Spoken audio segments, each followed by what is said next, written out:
विशेष कृपा से हो रही है, श्री ठाकुर जी की विशेष कृपा। कथा प्रारंभ हुए 2 दिन हुए थे और यहाँ जो बठेना वाट के जो पार्षद जी हैं उनके यहाँ पे वेदी की स्थापना की है। उस वेदी तक साक्षात गौ माता उस वेदी तक पहुंची है। घर के दरवाजे खुले थे और अपने से ही बाहर से वो अंदर प्रवेश कर गई। वेदी के पास जाकर के वो वहां कुछ फल इत्यादि रखे थे उसको वो खा रही थी। तो कितना बड़ा ये संकेत है भगवान का, बताइए। गौ माता में साक्षात 33 कोटि देवताओं का वास है और जिस प्रकार से हमने जिस भाव के साथ यहाँ पर कथा की है, सारे देवी देवताओं को बुलाया है और उस आमंत्रण को स्वीकार करके वो आए हैं और साक्षात गौ माता वहां तक पहुंची है। और आपने ये कार्ड पढ़ा भी होगा, हमारी कथा का नाम भी है क्या, गौ संवर्धन एवं धर्म जागरण श्रीमद् भागवत कथा। और मैं तो कहूं मानो हम सबका ये कथा सार्थक हो गया। गौ माता ना बहुत संवेदनशील है, इसीलिए मैं प्रत्येक दिन कथा में चाहे 5 मिनट हो 10 मिनट हो गौ माता को जरूर लाती हूँ और उनकी कुछ ना कुछ छोटी छोटी बातें आपको बताने का प्रयास करती हूँ। गौ माता केवल एक पशु नहीं है, साधारण जीव नहीं है। वैसे तो बहुत सारे पशु है कि नहीं, बहुत सारे जीव जंतु हैं, कुत्ता बिल्ली शेर हिरण बहुत हैं, लेकिन सबसे हट करके गौ माता है। क्यों? क्योंकि जब गौ माता का प्रादुर्भाव हुआ ना तो ये माँ शब्द कहते हुए पृथ्वी पर आई। माँ शब्द कहते हुए वो गौ माता इतनी संवेदनशील, जिस प्रकार गौ माता मन इच्छा को पूर्ण करती है, इसे कामधेनु कहते हैं, मनोकामनाओं को पूर्ण करती है, उसी प्रकार से गौ माता जिसके भी घर के सामने पहुंच जाती है ना, मानो उस घर के वास्तु दोष को खत्म कर देती है, सारे संकटों का निवारण कर देती है। हम सोचते ना गौ माता सामने आई है तो रोटी खिला दो और उसके बाद भगाने के लिए क्या कहते हैं, पानी डालेंगे या डंडे से मारेंगे और भगाते।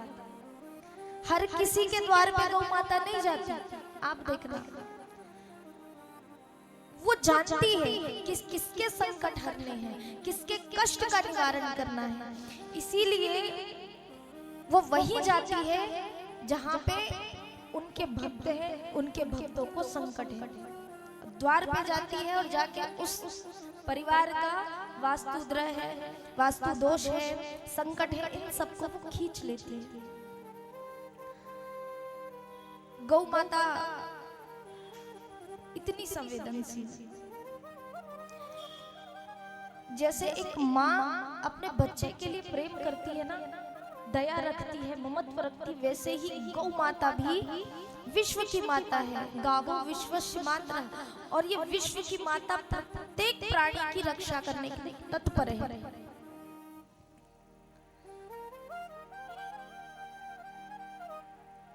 एक अहिल्याबाई होलकर थी, मालवा की महारानी थी।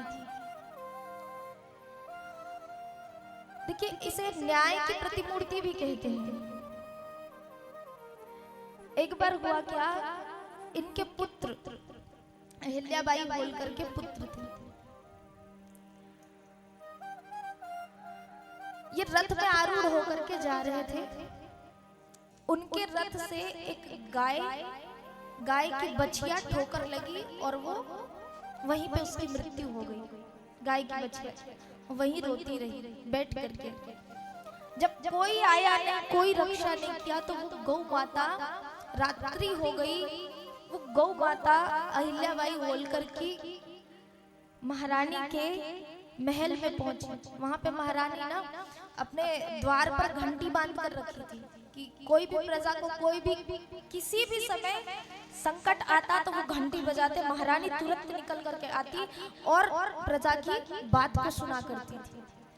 गौ माता ने देखा कि आज मैंने अपनी बचिया को खोई है, मैंने अपने संतान को खोया है, कोई देखने नहीं आया। लेकिन उसे ये भी पता था कि हमारी महारानी जो है वो बहुत न्यायनिष्ठ है। गई रात्रि का समय था, घंटी जोर जोर से हिलाया, जोर जोर से हिलाया। महारानी निकली, देखा गौ माता है। अब तक केवल इंसान आया करते थे अपनी समस्या लेकर के, आज ये गौ माता को क्या समस्या आ गई होगी समझ नहीं पा रही थी। इतने में गौ माता ने महारानी के पल्लू को पकड़ा और पल्लू को पकड़ करके खींचते खींचते वहां पे लेकर गई जहां पे उसका बछिया मृत था। देखा महाराज, आसपास लोगों को बुलाया, सबको पूछा क्या हुआ। सबने बताया कि आपके पुत्र ने इसकी हत्या की है। उसके रथ से टकरा करके ये गौ माता की बछिया की हत्या हुई है। तुरंत प्रातः होते ही महारानी ने सभा भी बुलाई और सभा में क्या किया, सबसे पहले अपने बहू को बुलाया। बहू को बुला के ये पूछती है कि अच्छा बताओ, अगर किसी माँ के सामने उसके पुत्र की हत्या कोई तीसरा व्यक्ति करता है तो उस अपराधी के लिए क्या सजा होनी चाहिए। उसकी बहू ने कहा कि उसे तो मृत्यु दंड मिलना चाहिए, मृत्यु दंड मिलना चाहिए। महारानी ने कहा ये जो गलती हुई है ना, ये जो अपराध हुआ है, ये जो हत्या हुई है, वो तुम्हारे पति ने किया है। अब बताओ क्या करना चाहिए। उसने कहा अपराधी कोई भी हो, अपराध करने वाला कोई भी हो, सजा तो मिलनी चाहिए। महारानी ने तुरंत घोषणा कर दी कि जिसने इसकी हत्या की है वो उनके पुत्र ही थे, महारानी के पुत्र ही थे। कहा उसे बीच चौराहे में जैसे टक्कर खा के गौ माता की बछिया की मृत्यु हुई, वैसे ही रथ से टक्कर करके उसकी भी हत्या कर दो। कोई सैनिक तैयार नहीं हुए। कहा महारानी को समझाने लगा आपका बेटा है और अपने बेटे को ऐसा मारना चाहती हूँ, ऐसा मृत्यु दंड देना चाहती हूँ, ऐसा मत करो। महारानी ने कहा एक बार घोषणा हो गई है सो हो गई है, घोषणा कर दिया है तो उसको पूर्ण करना पड़ेगा। कोई तैयार नहीं है तो स्वयं महारानी अहिल्याबाई बोलकर रथ पर आरूढ़ हो गई और बीच चौराहे पर अपने पुत्र को बांध कर खड़ा कराया है और स्वयं रथ हाँकने लगी। जैसे ही रथ हाँकी समीप में पहुंची अपने पुत्र की कि वो गौ माता आड़े आ गई। गौ माता रथ के सामने आ गई और मानो ये इशारा कर रही हो कि जिस प्रकार से तकलीफ आज मुझे हो रहा है अपने संतान को खोने से, जो दुख की अनुभूति मैं कर पा रही हूँ, संसार में ऐसा दुख का अनुभव कोई दूसरी माँ ऐसा ना करे, कोई भी माँ इस तकलीफ से इस दुख से ना गुजरे। मानो ये गौ माता बता रही है। तो इतनी संवेदनशील हमारी गौ माता है।